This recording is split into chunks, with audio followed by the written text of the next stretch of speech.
प्यारो station सर्जनहार forum पारां जी library कायम करण लाइ 2 सालन खां हलंदड़ जदोजहद जे सिलसिले में फोरम जे सरवाण मशहूर मेमण जी अॻुवाणी में नेशनल बैंक खां प्रेस क्लब ताईं एहतजाजी रैली कढी वई, जंहिंमें शरीक मशहूर मेमण तनवीर पाटाई, शहजाद मेमण, मुख्तियार ब्राह्मणी, आमिर राजपूत, अवेस मेमण ऐं ॿियनि मुतालबो कयो त सीता रोड में तैयार थींदड़ लाइब्रेरी खे सरकारी लाइब्रेरी जो दर्जो ॾेई सकाफ़त खाते हवाले कयो वञे।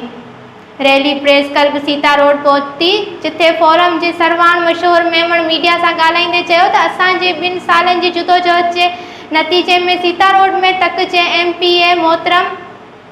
अब्दुल अज़ीज़ जुणेजो पारां टाउन कमेटी ऑफिस में तैयार थींदड़ लाइब्रेरी कायम करे क़ाबिल तारीफ़ अमल कयो आहे। हुननि मुतालबो कंदे चयो त लाइब्रेरी खे सरकारी दर्जो ॾेई सकाफ़त खाते हवाले कयो वञे त जीअं सीता रोड ऐं बस्करदाई जा शागिर्द सदियुनि ताईं किताबनि मां इल्मी उजाइण ऐं सिंध सवारण लाइ बहितर किरदार अदा करे सघनि। सरकारी पब्लिक लाइब्रेरी लाइ जारी है, मगर उन जे नतीजे में असांजे तक जे MPA साहब असांखे जो का सो लाइब्रेरी ॾिनी आहे उहा पब्लिक आहे, बिल्कुलु आहे, मगर उहा सरकारी न आहे। सो असांजो अॼु जी रैली जो मुतालबो इहो ई आहे त जेका पब्लिक लाइब्रेरी पुरानी टाउन ऑफिस सीता रोड में ठहे पई उनखे सरकारी दर्जो ॾेई उन में सरकारी अमलो जो का सो विहारे ऐं उहा सरकार हवाले कई वञे, जीअं असांजे ईंदड़ नसुलनि ताईं उन्हनि जी बका रहे ऐं उहा क़ाइमु रहे। 2 सालनि खां असांजो शुरू में ई मुतालबो इहो हो त सीता रोड खे गवर्नमेंट पब्लिक लाइब्रेरी ॾियो, पर हिन वक़्त ताईं असांखे हिकु प्राइवेट एनजीओ जे तरफ़ां हिकु लाइब्रेरी मिली आहे। इहो सुठो कमु आहे, पर इनखे जेसिताईं सरकारी दर्जो न मिलंदो लाइब्रेरी खे त असांजी एहतजाज जारी ऐं सारी रहंदी। साईं मुंहिंजा जीअं त सीता सर्जनहार फोरम जे तरफ़ां गुज़िरियल 2 सालनि खां 1 लख खां वधीक आबादी रखंदड़ शहर सीता रोड खे हज़ारे शागिर्दनि जे मुस्तक़बिल संवारण जे लाइ असां पब्लिक लाइब्रेरी जे सिलसिले में जदोजहद कंदा रहिया आहियूं। उन सिलसिले में असां दादू ज़िले जे समूरनि नंढनि वॾनि शहरनि ऐं प्रेस क्लबनि जे अॻियां एहतजाजी पैदल मार्च,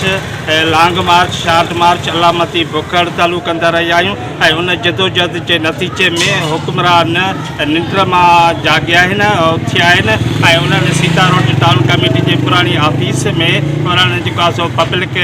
लाइब्रेरी जे सिलसिले में कोशिश वरिती आहे। उन सिलसिले में असांजे MPA मोहतरम अब्दुल अज़ीज़ जुणेजो ऐं अदी रफ़िया मल्लाह जे तरफ़ां गॾियल कोशिश जे नतीजे में उहा लाइब्रेरी उते क़ाइमु थी आहे, पर उहा जेका लाइब्रेरी आहे प्राइवेट लाइब्रेरी आहे। असांजी हीअ 2 सालनि खां जदोजहद हिन लाइ आहे त उन लाइ असांखे सरकारी लाइब्रेरी घुरिजे। सो उन करे असां वरी बि पंहिंजे MPA मोहतरम अब्दुल अज़ीज़ जुणेजो ऐं अदी रफ़िया मल्लाह खे बि इहा गुज़ारिश कंदासीं, तव्हां जेका लाइब्रेरी ॾियो पिया सीता रोड टाउन कमेटी में उनखे सरकारी लाइब्रेरी जो दर्जो ॾेई ऐं उहा सकाफ़त खाते हवाले करियो त जीअं उनखे धार बिल्डिंग मिली सघे ऐं उनखे नओं स्टाफ मिली सघे